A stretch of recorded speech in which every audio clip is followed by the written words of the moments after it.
तर आज आपण अनुमधू किचन मध्ये शेवगाच्या शेंगा घालून फोडणीचं वरण कसं बनवायचं ते पाहणार आहोत। हे मिश्र डाळीचं वरण नुसत्या सुगंधानेच खावंसं वाटेल इतकं हे चविष्ट बनतं। जेवताना ताटात हे वरण असेल तर तुम्ही कोणत्याही भाजीशिवाय पोटभर जेवाल इतकं हे शेवगाचं वरण चवीला अप्रतिम लागतं। चला तर मग पटकन रेसिपीला सुरुवात करूया।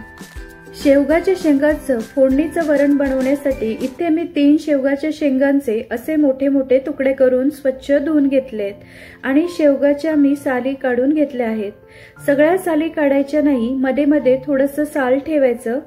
लक्षात ठेवा, रश्श्याच्या शेंगा बनवायच्या असतील तर शेंगांचे मोठे तुकडे करावेत म्हणजे खायला सोपे जातात। आता आपण कुकरमध्ये डाळ शिजवून घेऊयात। त्यासाठी इथे मी घेतली आहे 1 पाऊण वाटी तुरीची डाळ, पाव वाटी मुगाची डाळ आणि पाव वाटी मसूर डाळ। तुरीची डाळ थोडी जास्त आणि मुगाची व मसूर डाळ समप्रमाणात घेतली आहे। डाळीचे प्रमाण तुम्ही आवडीप्रमाणे कमी अधिक करू शकता। आता डाळी 2-3 वेळा पाण्याने स्वच्छ धुवून घेऊया। डाळी स्वच्छ धुवून झाल्यावर यात घालायचे पाणी। तर डाळी पूर्णपणे बुडतील इतपत पाणी घालायचं। त्यासोबत घालूया पाव चमचा हिंग, अर्धा चमचा हळद आणि थोडंसं तेल घालून कुकरचं झाकण लावून कुकरच्या 3 ते 4 शिट्ट्या करून डाळ शिजवून घ्यायची आहे। तर इथे मी कुकरच्या 3-4 शिट्ट्या करून डाळ शिजवून घेतली। आता याला गरम गरमच घोटून घेऊया। डाळ गरम असताना घोटली तर ती व्यवस्थित मऊ घोटली जाते। आता यामध्ये घालूया पाणी। पाणी घालून याला व्यवस्थित घोटून घ्यायचे, चांगलं एकजीव करून घ्यायचं आहे। डाळ छान घोटली गेली की वरणाला छान चव येते। डाळ घोटून झाली, आता वरणाला फोडणी देऊ। त्यासाठी गॅसवर मी कढई ठेवली। यामध्ये घालूया 2 चमचे तेल।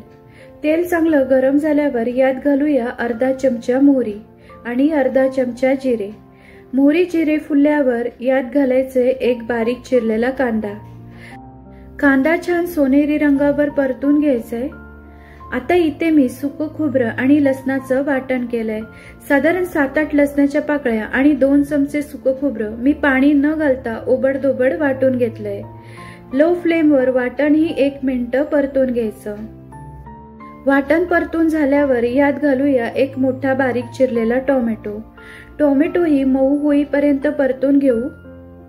टोमॅटो मऊ झाल्यावर काही मसाले ऍड करूया। 1 ते 1.5 टीस्पून लाल तिखट, 1 टीस्पून कांदा लसूण मसाला। जर तुमच्याकडे कांदा लसूण मसाला नसेल तर तुम्ही लाल तिखट थोडं जास्त वापरू शकता। 1 टीस्पून गरम मसाला आणि 1 टीस्पून धने पावडर घालून मसाले तेलात छान परतून घेऊ। फोडणीमध्ये थोडीशी कोथिंबीर पण घालायची म्हणजे पदार्थ आणखीन छान चविष्ट बनतो। मसाले परतून झाल्यावर यामध्ये घालूया शेवगाच्या शेंगा। तुम्ही शेंगा आधी वाफवूनही वापरू शकता, पण अशा पद्धतीने शेंगा फोडणी शिजवून घेतल्या तर वरण आणखीन जास्त चविष्ट बनतं। 7-8 कढीपत्त्याची पानं घालायची। कढीपत्ता तुम्ही फोडणीमध्ये घातला तरी चालेल। शेंगा 1 मिनिट मसाल्यात परतून घेतल्यावर यामध्ये घालायचे गरम पाणी। शेंगा शिजण्यापुरती ग्लासभर पाणी घातलं आहे। थोडंसं शेंगांपुरती चवीनुसार मीठ घालायचं व झाकण ठेवून शेंगा शिजवून घ्यायच्या। तर काही वेळाने साधारण 5-7 मिनिटात शेंगा छान मऊ शिजल्या आहेत। आता यामध्ये घालूया मगाशी घोटून घेतलेली डाळ। एकदा मिक्स करूयात। आता यात घालायचे थोडंसं गरम पाणी।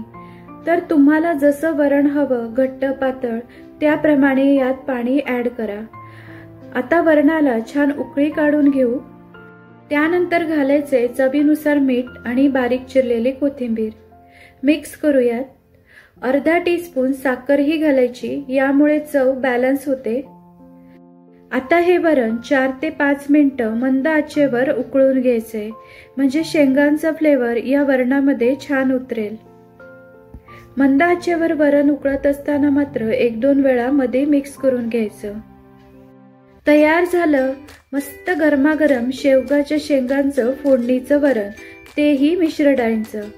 नुसत्या सुगंधानेच खावंसं वाटेल इतकं हे वरण चविष्ट बनतं। हे शेवगाचं वरण तुम्ही चपाती सोबत, भाकरी सोबत किंवा गरमागरम भातासोबत खाऊ शकता। अप्रतिम लागतं। तर तुम्हीही अशा पद्धतीने डाळ शेवगा किंवा शेवगाचं वरण नक्की बनवून पहा। कशी वाटली ही रेसिपी हे कमेंट्सद्वारे जरूर कळवा। व्हिडिओ आवडल्यास लाईक करा, शेअर करा आणि अशाच छान छान रेसिपी पाहण्यासाठी अनुमधू किचन या चॅनलला सबस्क्राईब करायला विसरू नका। पुन्हा भेटूया अशाच एका छानशा रेसिपीसोबत।